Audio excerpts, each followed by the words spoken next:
Memang kemiskinan di perkotaan itu sudah mengkultur, sudah menjadi budaya. Nah, ini merupakan suatu hal yang melekat bagi masyarakat miskin di perkotaan. Karena dengan jejaring yang dimilikinya itu seakan kemiskinan menjerat satu sama lain. Dalam harapannya dapat meningkatkan perekonomian, dapat meningkatkan taraf hidup yang lebih baik dan lain-lain. Namun faktanya malah terjerat pada jejaring kemiskinan di perkotaan.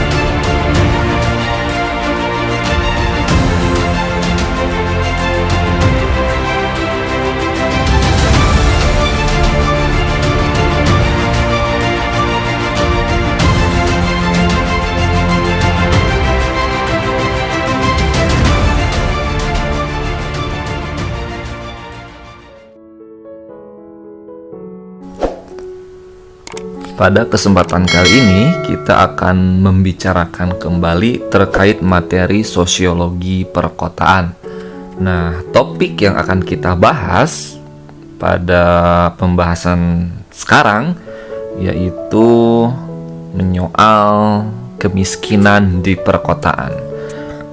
Nah, jika kita melihat kemiskinan di perkotaan, hemat kami bisa menggunakan pendekatan kultural, yaitu bisa juga dengan teori sosial kapital. Nah, dalam menjelaskannya, sosial kapital atau modal sosial atau kapital sosial yang tepat dalam melihat fenomena kemiskinan secara kultural. Nah, hemat saya bahwa modal sosial kapital ini dapat secara lebih presisi kaitannya dengan melihat fenomena kemiskinan secara kultural. Nah, artinya dengan konsep jejaring. Di dalam teori sosial kapital saya sebutkan sebagai teori, dan kita akan menggunakan konsep seperti pembahasan pada materi sebelumnya masih terkait sosiologi perkotaan, bahwa teori ini sendiri merupakan kumpulan dari konsep-konsep. Dalam hal ini, jejaring sebagai satu konsep di dalam teori sosial kapital. Kita maknai kapital sosial jejaring ini memiliki pengertian sebagai jaringan sosial yang dimiliki individu atau kelompok yang kaitannya dengan pihak lain yang memiliki kuasa terhadapnya. Ini saya kutip dari Fashri tahun 2014. Oke, selanjutnya berbicara budaya kemiskinan, ya katakan memang kemiskinan di perkotaan itu sudah mengkultur, sudah menjadi budaya.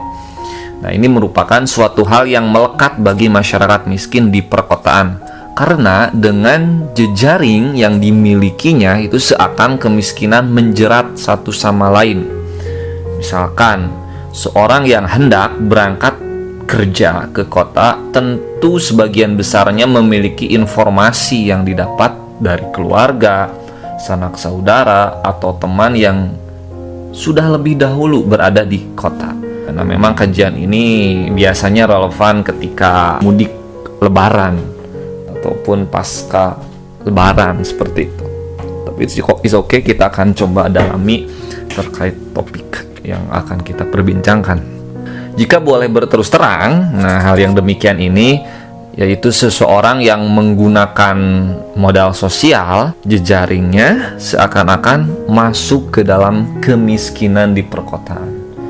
Dengan jejaring sosial tadi, ini seakan-akan itu orang tersebut yang dari perdesaan, katakan demikian, masuk ke dalam kemiskinan di perkotaan.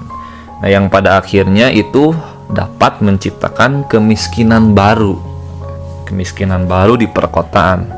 Karena misalkan seperti kita melihat kajian seperti dikutip oleh Husain, ataupun kita coba mengutip apa yang dikatakan Husain tahun 2011, bahwa melihat generasi migrasi miskin yang tinggal di kota, itu mereka memelihara jaringan dengan desa-desanya. Saya ulangi lagi bahwa generasi miskin yang tinggal di kota, artinya generasi migran miskin yang tinggal di kota, mereka memelihara jaringan dengan desa-desanya. Nah, jaring sosial dalam hal ini memberikan andil dalam kemiskinan di perkotaan. Dalam hal ini pula, seseorang yang sudah berada di perkotaan disadari ataupun tidak sudah memiliki kuasa atas individu atau seseorang untuk mengikutinya pergi ke kota, dan sama-sama dalam memproduksi kemiskinan di perkotaan. Nah, saya pun pernah menulis terkait ini bahwa saya mengutip ahli di bidang ini dan saya rangkum dan menghasilkan sebuah tulisan yang tesisnya bahwa faktor penarik di perkotaan, pull factor, itu menjadi salah satu daya tarik seseorang yang berada di sosiospasial desa untuk bermigrasi, untuk pergi ke kota, dalam harapannya dapat meningkatkan perekonomian, dapat meningkatkan taraf hidup yang lebih baik dan lain-lain. Namun faktanya malah terjerat, yang seperti disebutkan Hussein tadi, terjerat pada jejaring kemiskinan di perkotaan. Nah, seperti itu. Nah, jika melihat kasus di Indonesia, masyarakat miskin di perkotaan untuk tidur saja pun harus bergantian dikarenakan tempat yang ditinggali begitu sangat memprihatinkan, sempit dan tidak teratur. Ya, kembali saya ulang lagi seperti materi sosiologi perkotaan sebelumnya, seperti yang disebut oleh Louis Ward dalam teorinya urbanisme as way of life. Itu ada konsep density, kepadatan di permukiman itu yang sempit, dan hal ini juga disebutkan bahwa di berita Tempo, misalkan dalam hal tidur saja warga masyarakat miskin kota ya mau ataupun tidak harus bergantian. Nah, ini karena kepadatan, selain ketetanggaan antar rumah padat, juga di dalam pun begitu padat. Dan konsep yang sebelum density ada size ataupun ukuran populasi yang begitu membludak, sehingga tidur pun harus bergantian. Nah, pembagian waktunya biasanya tergantung situasi. Nah, seringkali anak laki-laki ataupun pemuda yang kebagian tidur di luar atau begadang. Nah, orang tuanya yang di dalam rumah yang tidur. Begitu juga ketika siangnya orang tuanya yang di luar, dalam arti ya biasa mencari kerja atau berdagang atau dan lain-lain, atau ya maaf ada yang mungkin jadi pemulung dan lain-lain. Nah, bagian anaknya yang pemuda itu yang tidur. Nah, menariknya fenomena ini yang tadi disebutkan bahwa seringkali anak laki-laki pemuda itu ketika malam itu yang bagian di luar karena di dalam rumah sudah padat. Namun ya namanya anak muda ini bukannya untuk tidur di luar tentu, dan mereka lebih memilih untuk begadang.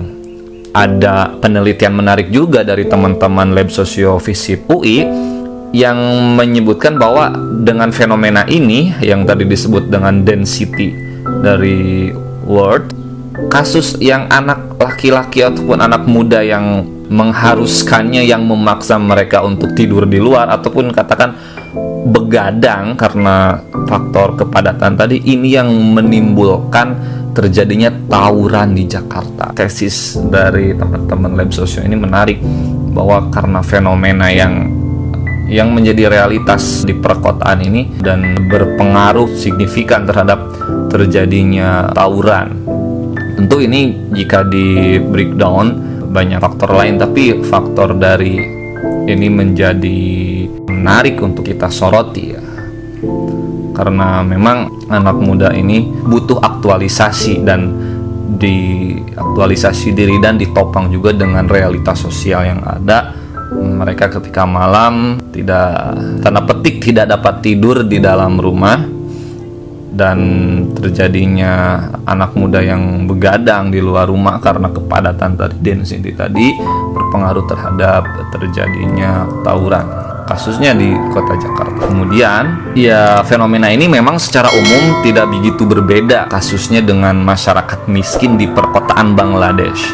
Nah, di Bangladesh sendiri fenomena kemiskinan di perkotaan sungguh sangat mengkhawatirkan. Mereka dipaksa untuk hidup dalam ruang yang terbatas.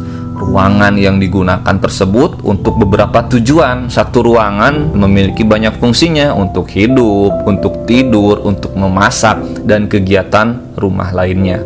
Seperti saya kutip dari Hussein tahun 2011, memang ruang di perkotaan ini saking sempitnya, semua tanda petik aktivitas itu dilakukan di situ. Sebutkan sebagai tempat hidup, tidur, memasak, dan kegiatan rumah lainnya. Hal yang demikian ini, yaitu kemiskinan di perkotaan, menurut Makarau, saya kutip juga, itu termasuk pada masalah klasik kota sebenarnya. Karena terus berkembang dan meningkatnya jumlah penduduk, serta kebutuhan tanah yang terus bertambah. Nah, salah satunya untuk permukiman. Materi sebelumnya juga terkait ini. Nah, sehingga pada akhirnya pemukiman di kumuh, nah, ini menciptakan slum area, menciptakan dampak juga di perkotaan. Slum area di perkotaan, permukiman kumuh di perkotaan tidak dapat dielakkan lagi.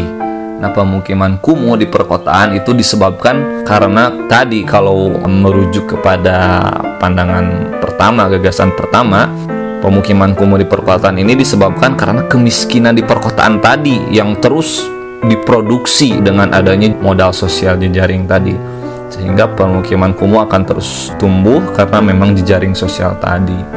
Ini menarik untuk dikaji lebih dalam lagi, khususnya jika di tataran praktis, dalam hal ini misalkan kementerian atau lembaga untuk memberikan policy, suatu kebijakan untuk mengatasi ini, tentu kita harus juga mendalami dulu seperti apa fenomena ataupun realitas sosial secara ilmiahnya. Nah, pada kesempatan ini saya coba menawarkan untuk memberikan informasi, memiliki analisis terkait dengan fenomena yang ada.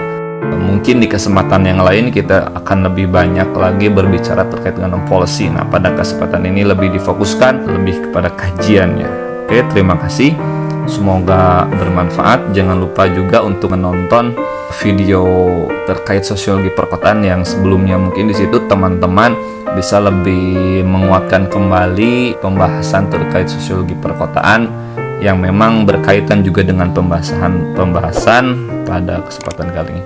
Terima kasih. Salam CIC.